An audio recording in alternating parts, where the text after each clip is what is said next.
Today's guest is an actual Amazon warrior, having played an Amazon in both of the Wonder Woman movies.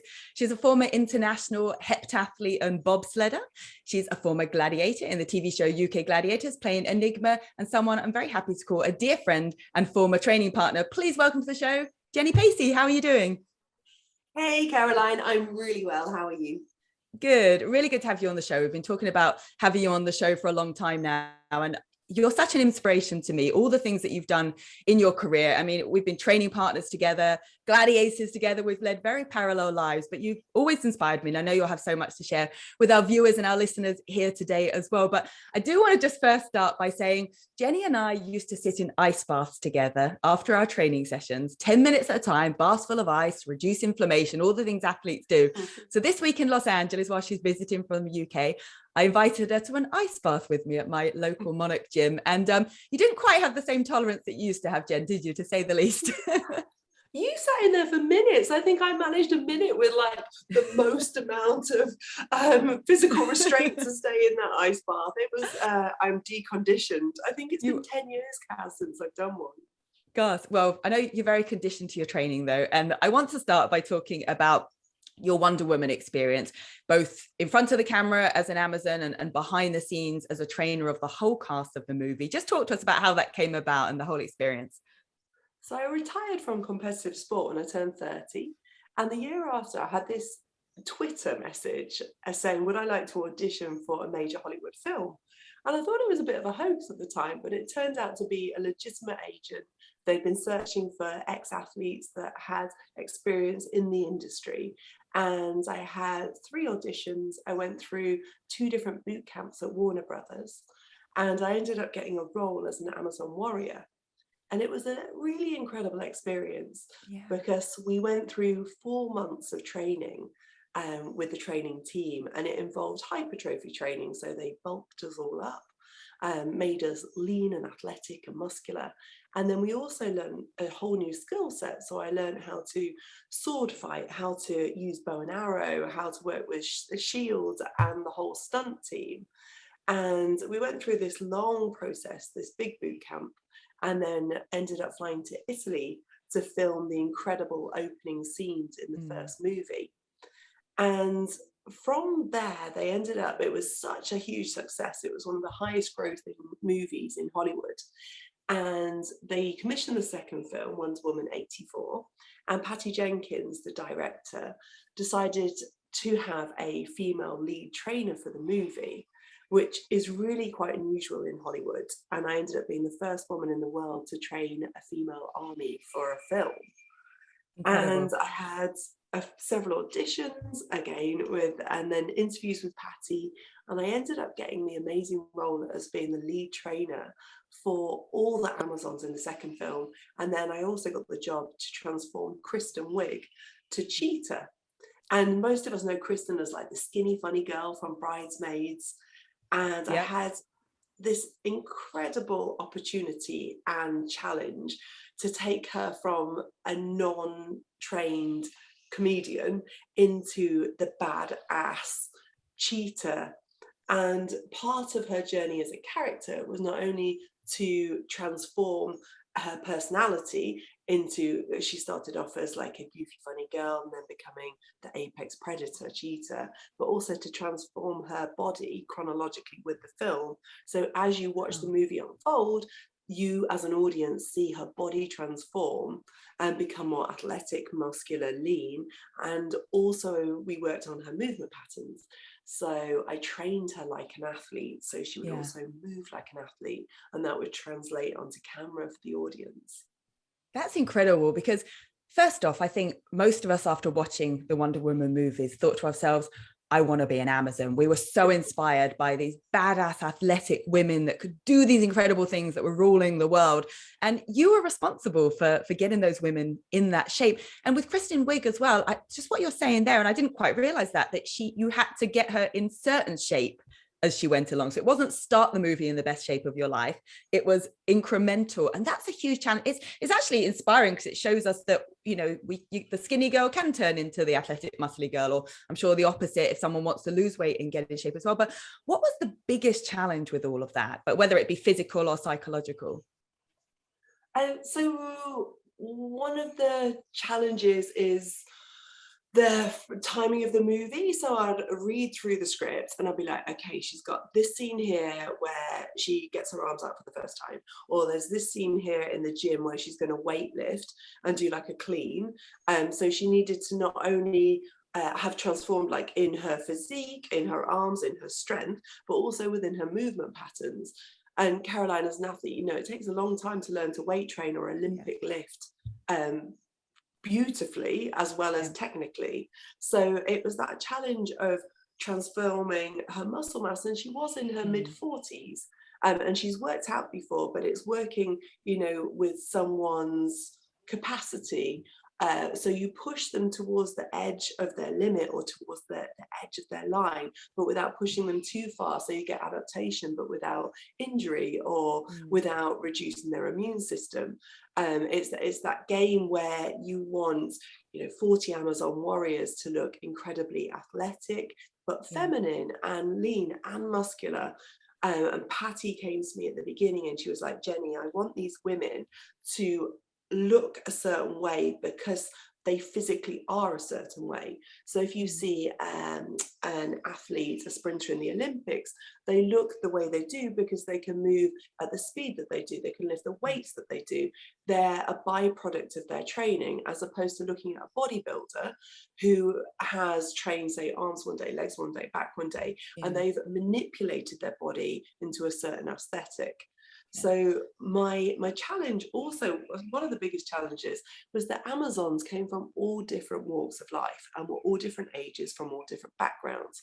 So I had many girls that were dancers and had never picked up a weight before, and they were in their 20s. And then I had an Olympic long jumper in her late 30s who was an incredible athlete and could sprint, you know, like she was in the Olympics. I had a mum of 3 in her early 40s.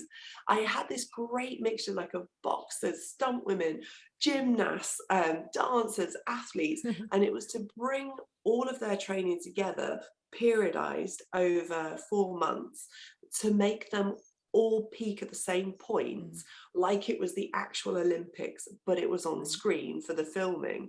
So it was getting all of these women, and I had to also stage them incrementally. So I started week 1 with the dancers that had never weightlifted, and then when I would bring in the Olympic athlete Jade later down the line, because she didn't need as much physical training. She had the fundamentals already for exactly. And training people to run beautifully as well was a huge part of my job.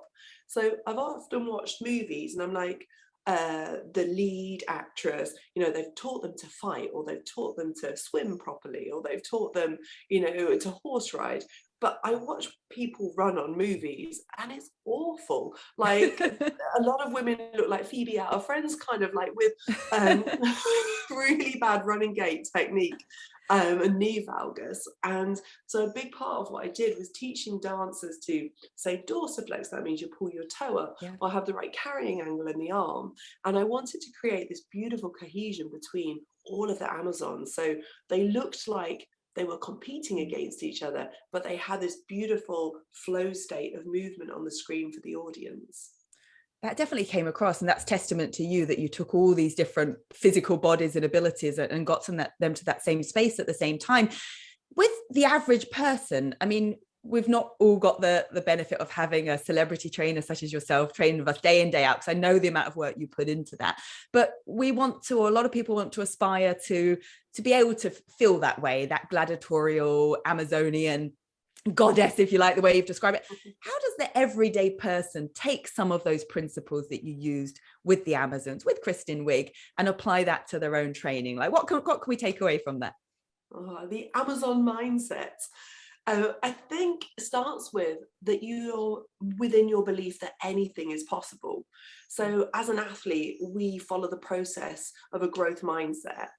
And that means that your ability is related to how much effort you put in.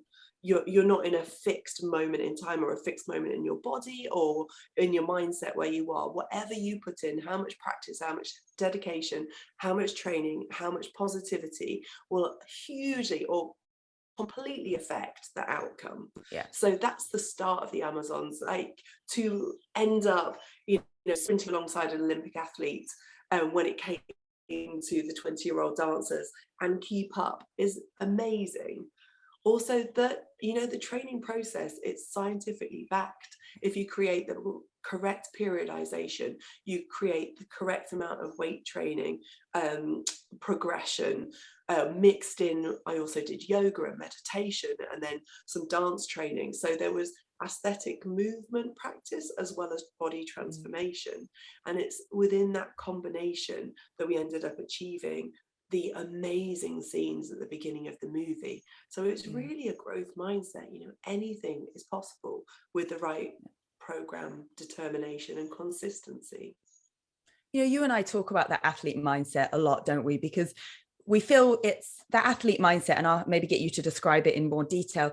You can apply to all walks of life. And I think our mindset is what makes us make the right dietary choices, gives us the motivation or the kick up the arse that we need to get into the gym and do what we do. But it's a dedication, isn't it? It's having structure, it's having that belief. But what else would you add to that? What is the athlete mindset that we've benefited from, but we try and get clients to get into as well when they're about to embark on a fitness journey? I think two of the key things are consistency.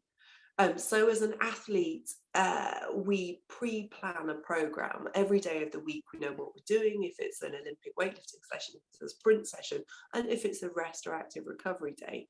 And you're 80% more likely to achieve your goals if you write them down. So as an athlete, we had that program set out of it in front of us. And we also got really comfortable within the uncomfortable. The days, Caroline, when we were sprinting on a freezing cold hill in minus temperatures at Loughborough University on a hangover, probably in my case, but it didn't matter, if it was snowing, if it was raining, and if it was Christmas Day, it was part of our lifestyle and our process, just as brushing your teeth is something you do in the morning and the evening because you want your breath to be fresh and your teeth to be healthy. For us, training, we wanted to be the best that we could be in our sports. So it was just part of our daily process. And I think if the average person who wants to be fitter and healthier and improve their wellness just includes maybe even a walk within their day, a 20-minute walk, or a weight training session, or a yoga session, whatever your thing is that makes you feel good and contributes to your wellness, to factor it into your day like you would in your diary, like picking up your kids or having breakfast or when you have dinner. Factor it in so it is a consistent part of your day. And then the other part of the athlete mindset, which I've only really realized recently, is that athletes do not dwell on the stuff that goes wrong. We do not dwell on the shit that happens. So within our training sessions, if something didn't go so well, like you didn't lift a personal best in weight training, you would look back on your video playback, work out what happened, establish why, and then forget it. You would never ever replay that video clip or that process in your mind. It's like you press reject and delete it. Whereas I think so many people, especially women, go over and over and over something that didn't go well or didn't go to their plan, which only kind of puts it in this perpetual loop within your mind, which then filters into all of life. Whereas I think as athletes, we got really good at just getting rid of the shit and not dwelling on it. And that's definitely something that I brought into my adult life. Yeah, that's certainly the spiral we see a lot of people go down, that one cookie or that one fries or pizza that sort of sends you down that spiral and tunnel towards binging and not being able to get back on track. And I've had a lot of people say to me, it's like, well, how are you motivated to work out every day? And I always say, well, I'm not relying on motivation. I'm relying on what you said. It's like brushing my teeth. I just do it, even when I don't want to. And I think it is about becoming comfortable with the uncomfortable and knowing that sometimes to achieve our goals, it's not always going to be easy. We've got to push ourselves, same way in our career and everything else that we do. But what specific strategies would you give for those people outside of maybe the writing it down and making it a schedule, that if you are tumbling, you are feeling yourself, weeks have gone by and you haven't worked out, and it's just taking that first step to get back on the treadmill, go for a walk, make some healthy food or order some healthy food, whatever it might be. What other strategies do you employ with yourself or your clients? Because I think a lot of people say, well, it's all very well, you are an athlete, you have that inbuilt in you, you have that mindset. We probably do to an extent, but it can also be learned and it can also be practiced and reinforced, right? Yeah, and it's down to habit and behavior. So you've got cue, routine, reward to create a habit. For instance, if you keep doing what you're doing, nothing will change. Say you have decided I prefer working out in the morning. I need to work out in the morning, but I just don't want to because I wake up in the morning and I'm tired. So instead, try something different. Maybe you put your trainers and your workout kit, or your sneakers and your workout kit, just by your bed. So your different cue, you wake up, you see your workout gear, you put it on straight away. So you take out the cognitive effect of, oh, I'm so tired, do I want to work out, do I not? So you pop your workout kit on, that's your cue. Your routine, maybe you decide I'm going to go to a local class. So I'll go to the yoga workout around the corner, or I'll go to a boot camp in the park. So your routine then changes, and then you would add in this feeling of community and working out with other people, which then makes you accountable on top. But then what people often don't do is a reward. And we were discussing how much we love protein shakes with peanut butter. And I was like, I always make my favorite shake with banana, oat milk, peanut butter, like my favorite protein powder, maybe some chocolate in there for post-workout. So I continually give myself a reward. And when I train clients, for instance, we finish a workout and I always say, give yourself a hug and tell yourself something nice. And that neurologically I like stacks. that.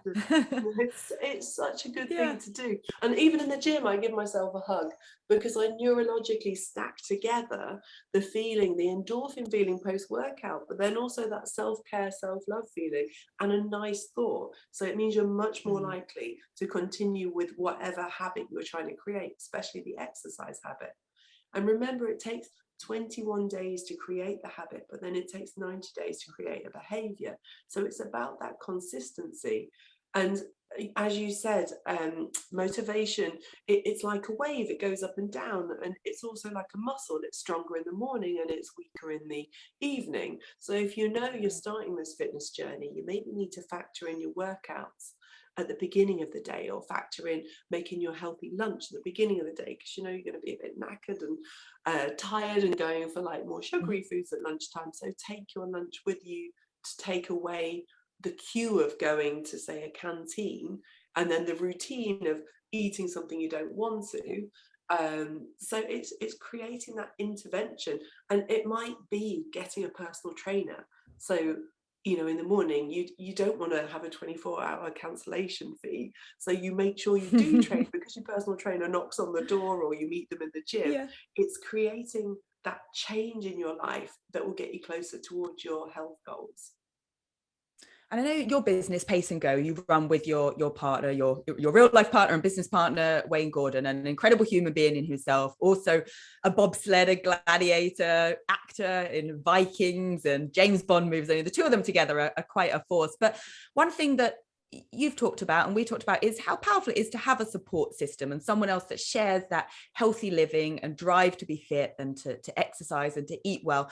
How can other people get their partner into doing more with them if they don't, or getting a situation where the friends that you spend your time with, you're doing more active things? How important is that, firstly, and how can you curate that within your life so you have that support system? Because we're more motivated together. Like you say, when the trainer knocks on the door, for example, you're more likely to do it because someone's keeping you accountable. You become a sum of the 5 people you spend the most time with.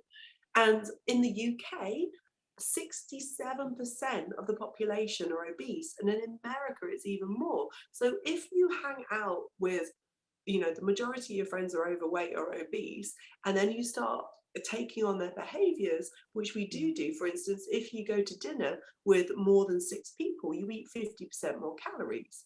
And if you're having dinner with a group of people who are obese, which is probably statistically likely, you're going to be eating even more calories than you should do anyway, but 50% on top. So it can be hard, but sometimes you have to shift your social circle.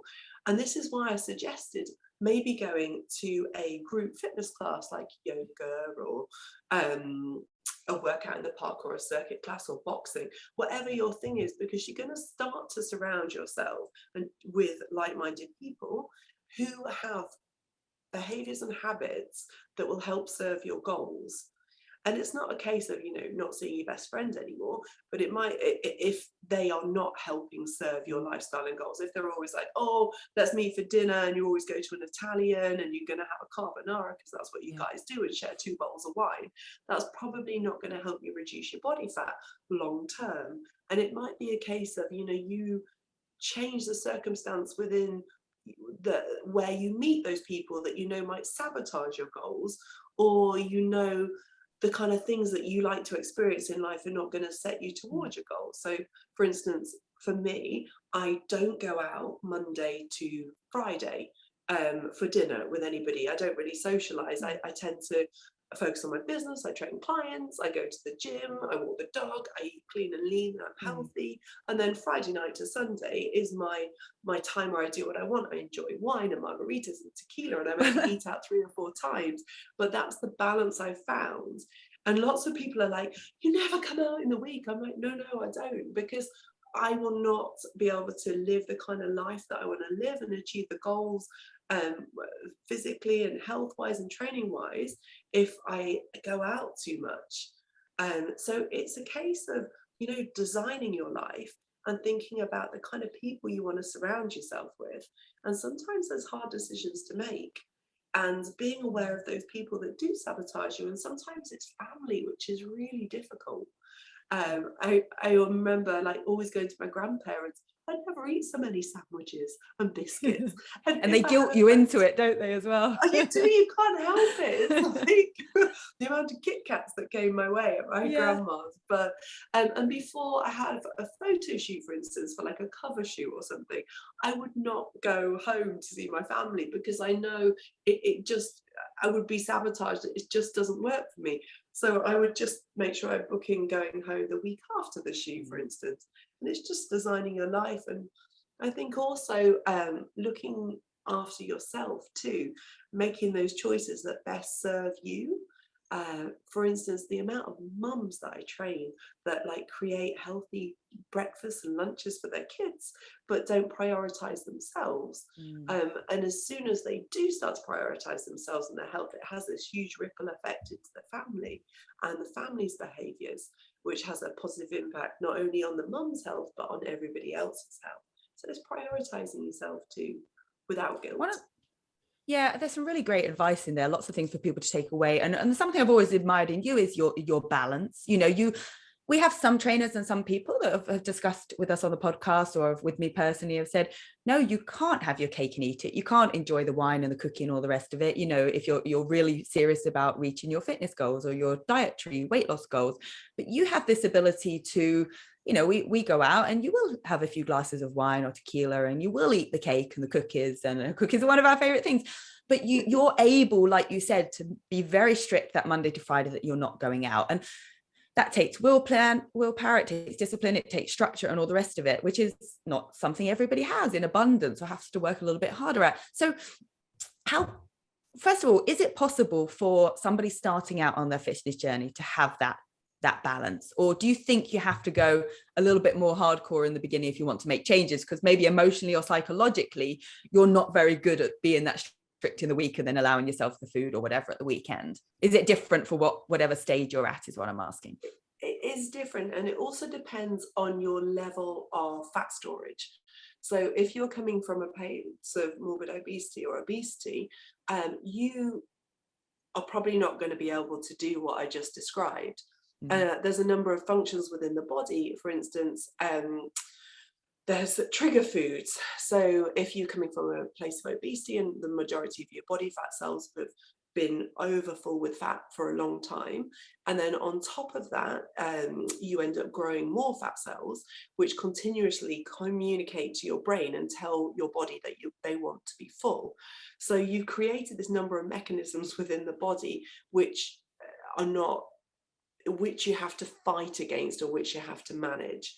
So there's a scientific theory that there's a certain amount of salt, fat and sugar that you can have within the mouth, which is a huge trigger and which takes away one's ability to stop, especially if you're coming from a place of obesity. So if you understand these things, also if you are overweight, the receptors in your brain for dopamine are not as responsive. So it takes a lot more to feel the feelings of pleasure, for instance, or satiation, which means you're probably going to eat more, like a whole pack of cookies rather than being able to have one. And if you are the kind of human that knows you have one cookie and you cannot stop, it's that trigger, and you just keep going and eat the whole packet, then you're probably going to have to avoid eating one cookie, especially if you are at the beginning of the journey.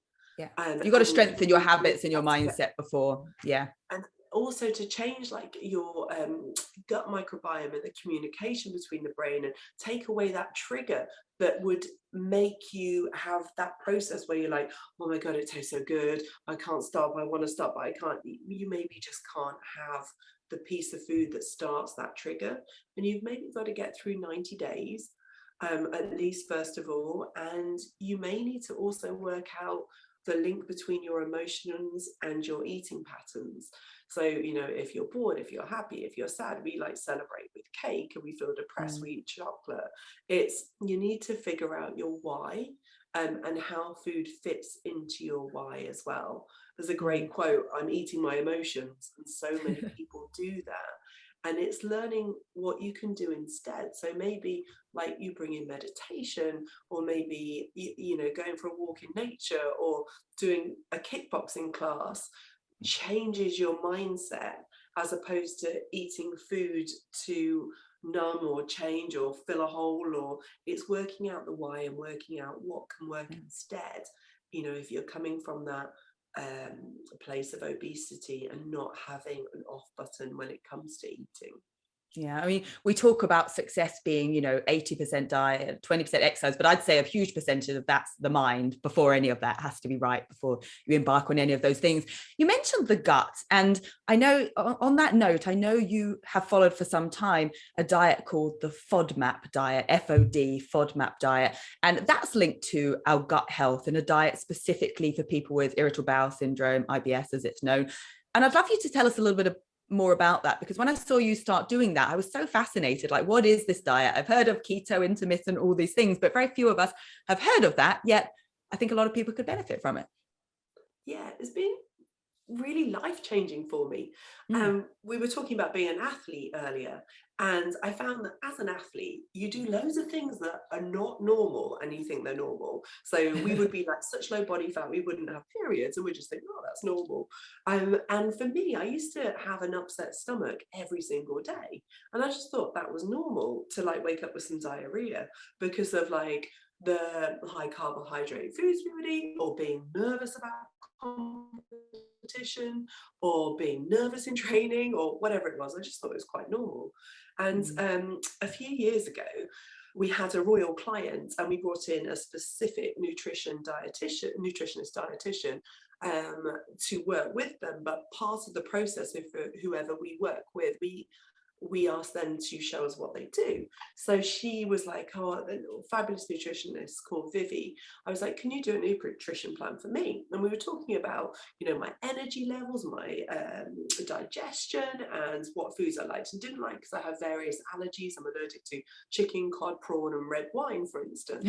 And I wanted to heal this part of me, because it only became a problem in my life when I retired from sport. So we were talking through all these things, and she was like, oh, so you have diarrhea every morning still? I was like, yeah, pretty much. And we talked through what I would eat in the evening, for instance, which would be what I thought was healthy, so like broccoli and asparagus, for instance, with like a big portion of protein. So she's like, I think you've got irritable bowel syndrome. And I was like, really? I didn't know. No. And she then explained to me about FODMAP and the foods that are triggers. So in FODMAP, there's different indexes of foods, and it's largely carbohydrate related. There are certain foods we think that are very healthy, and other foods like milk, for instance, and they have short chain carbohydrate molecules, which the body doesn't digest so easily. So instead of the carbs being digested and then going into your bloodstream, it ends up going into your intestine and colon, and it's fermented, which then produces hydrogen, and it also draws water into the intestine, which then can create diarrhea and gas and bloating or constipation. And this is like the digestive issues I was discussing. So at the beginning of the FODMAP plan, you have several weeks, like 2 to 6 weeks, where you eliminate, and this is where you take out all those high FODMAP foods. And so, for instance, in fruit, it would apples and apricots are really high on the map. Fructose, milk, yogurt would be really high. In vegetables, things that I thought were super healthy, like broccoli, asparagus, and onion and garlic are huge triggers. So you eliminate all of these things, and then you start to eat more of the gut or microbiome improving foods. So I had black rice, for instance, and I have papaya before I eat anything in the morning, and to help heal the gut. And you sort of eliminate lots of things. It's pretty difficult for the first few weeks, and then you gradually bring things back in and see what your body can tolerate in small measures. And then you start to personalize your plan. So you work out what works for you, what doesn't. For instance, I know, if I eat garlic bread, so wheat's very high on the FODMAP. If I had garlic bread, I would be in all sorts of cramps and pain, and my stomach would be very upset the next day. And I also notice now a trigger with my face. So part of my allergies is my eyes swell up, and if I eat high FODMAP foods, then my face would go as well as my stomach. So it's been a program that I've followed and been more mindful of. And it's almost been counterintuitive because, like, I was going to say, so many of those foods you mentioned are healthy foods, aren't they?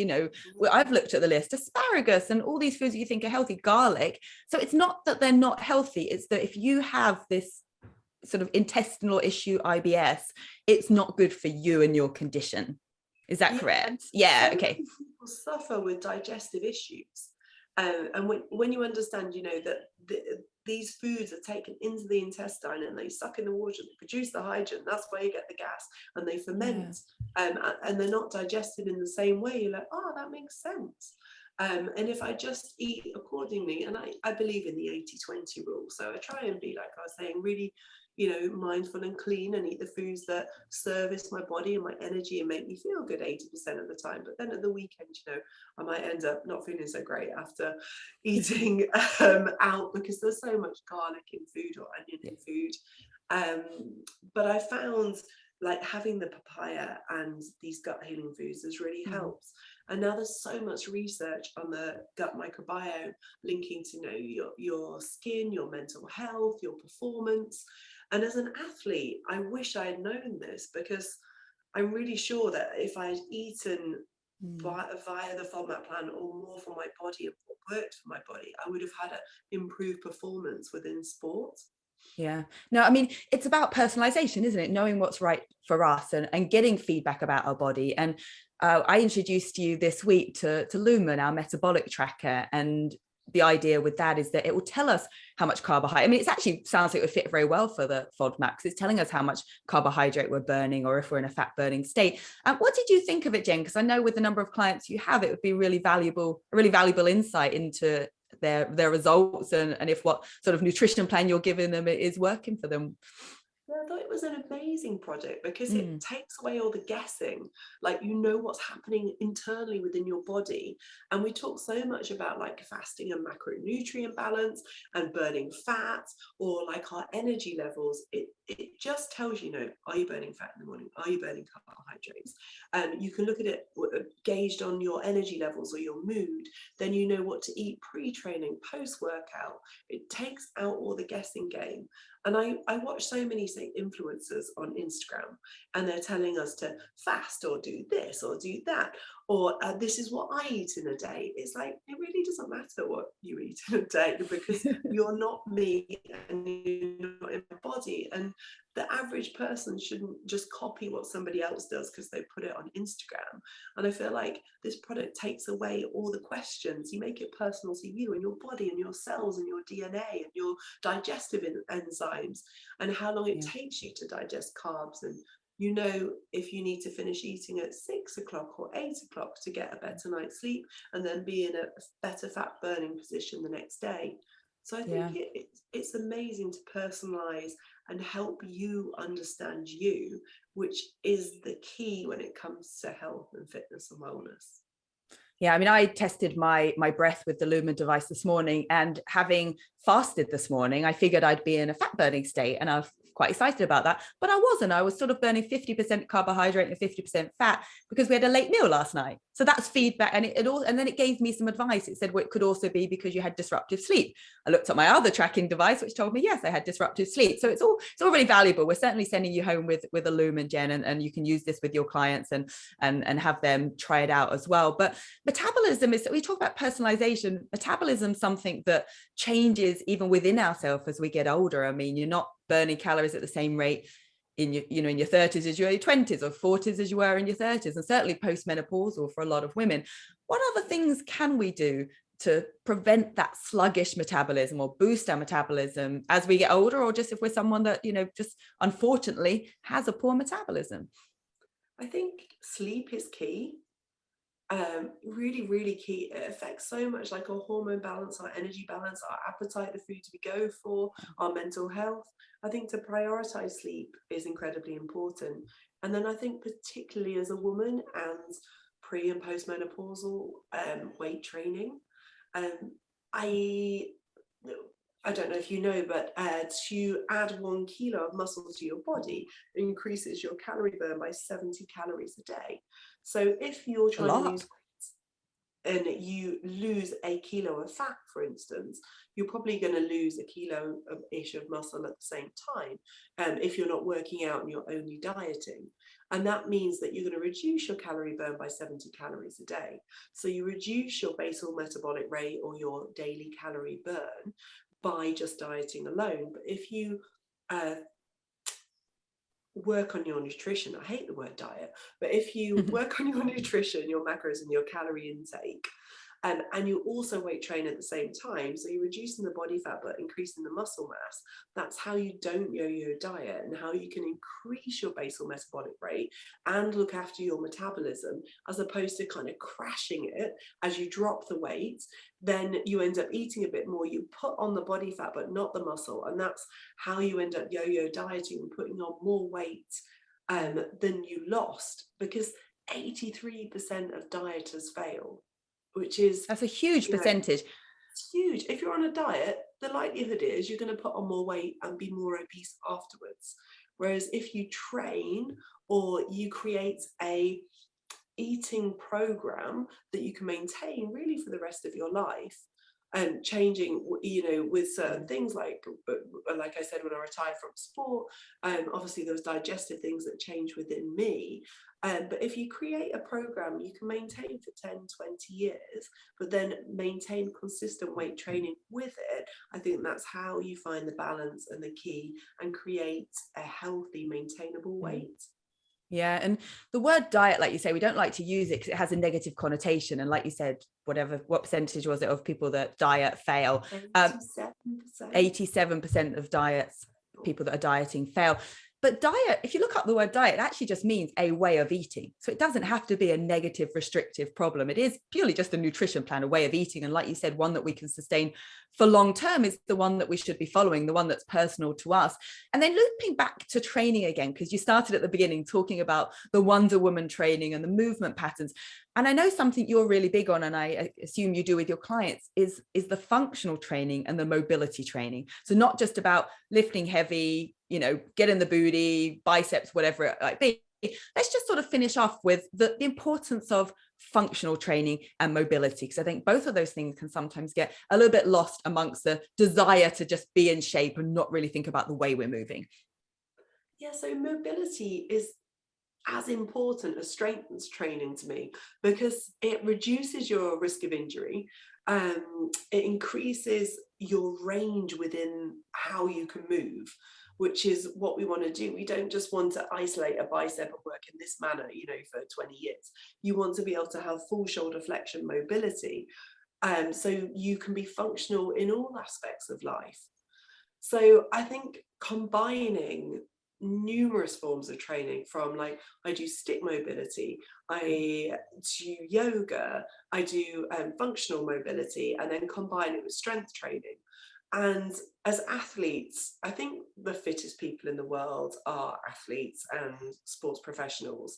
And we tend to work the whole body. We don't do a leg day, an arm day, an ab day, a back day, because we want to create a connection from our toes to our head. We want our entire body to function together in a united performance manner. And I think by just isolating your arms, you don't create that. So I still train functionally, which means I use my whole body in every single workout. And then in our 20s, we felt like we were invincible, didn't we? We worked out 4 We hours did, I know. a day. We squatted double our body weight. We cleaned 90 kilos. We were invincible. But in my 30s, I have to be a lot more thoughtful about how I move my body. And I've realized, for instance, I don't need to lift 100% or 1 rep max anymore to get the same muscle density or strength gains. I can work at maybe 50% of what I used to do, and it means I won't get injured, but I maintain my muscle mass, I maintain my physique, I maintain my movement patterns and my skill set, but I don't need to push to those limits and those edges that we used to find when we were professional athletes.